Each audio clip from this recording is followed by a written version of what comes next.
في مباراة نصف نهائي دوري الأمم الأوروبية جمهور ألمانيا يستفز الدون كريستيانو وينادون ميسي ميسي ورونالدو يجعلها سيمفونية ويبلعها للماكينات.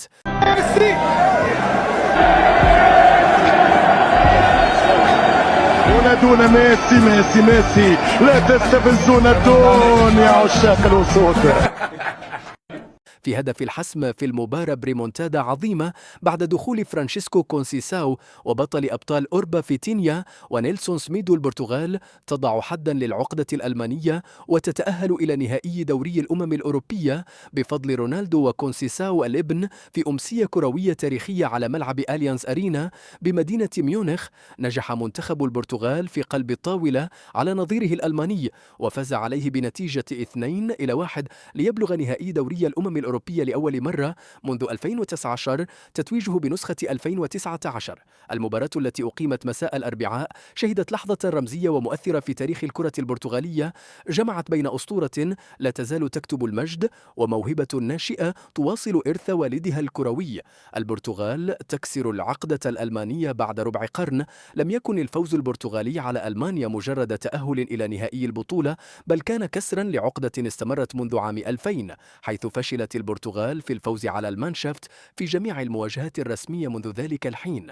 آخر انتصار للبرتغال على الألمان يعود ليورو 2000، حينها تألق الجناح البرتغالي سيرجيو كونسيساو وسجل هاتريك تاريخي منح برازيل أوروبا فوزا عريضا بثلاثية نظيفة. واليوم وبعد 24 عاما بالتمام عاد اسم كونسيساو ليتصدر العناوين، لكن هذه المرة من خلال الابن فرانشيسكو كونسيساو الذي دخل بديلا وسجل هدف التعادل بطريقة مميزة قبل أن يصنع لحظة تاريخية بمشاركته الفرحة مع كريستيانو رونالدو أحد أعظم من أنجبتهم الكرة البرتغالية. أحداث المباراة صراع تكتيكي وحسم برتغالي في الشوط الثاني. دخلت ألمانيا اللقاء بقوة وفرضت ضغطا هجوميا مبكرا قاده الثنائي كيميتش وساني، وسنحت فرصا خطيرة لجوريتسكا وفولتيمادي، لكن الحارس دييغو كوستا تصدى ببراعة.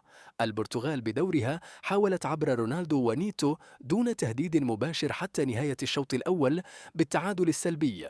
في الشوط الثاني افتتح الألمان التسجيل عبر فلوريان فيرتز في الدقيقة 48 من رأسية مركزة بعد عرضية من كيميتش، لكن البرتغال لم تتأخر في الرد وبدأت العودة بهدف رائع من فرانشيسكو كونسيساو في الدقيقة 63 بعد توغل وتسديدة مقوسة سكنت شباك تير شتيجن.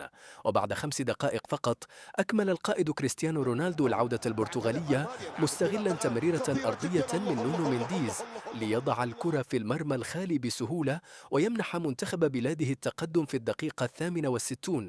رونالدو وكونسيساو لحظة رمزية تتجاوز الأجيال. اللقطة الأبرز جاءت بعد صافرة النهاية حين اندفع رونالدو لمعانقة فرانشيسكو كونسيساو، نجل اللاعب الذي كان هو نفسه سببا في خروجه من المنتخب عام 2003. سيرجيو كونسيساو والد فرانشيسكو لعب آخر مبارياته الدولية قبل شهرين من انطلاق مسيرة رونالدو الدولية، ولم يسبق أن لعب إلى جانبه رغم تزامنهما لفترة وجيزة. واليوم وبعد مرور أكثر من عقدين يلعب رونالدو 33 عاما إلى جانب نجل كونسيساو 21 عاما في لحظة تعكس عمق مسيرة صاروخ ماديرا الذي شارك لأول مرة مع منتخب البرتغال حين كان فرانشيسكو لا يزال رضيعا.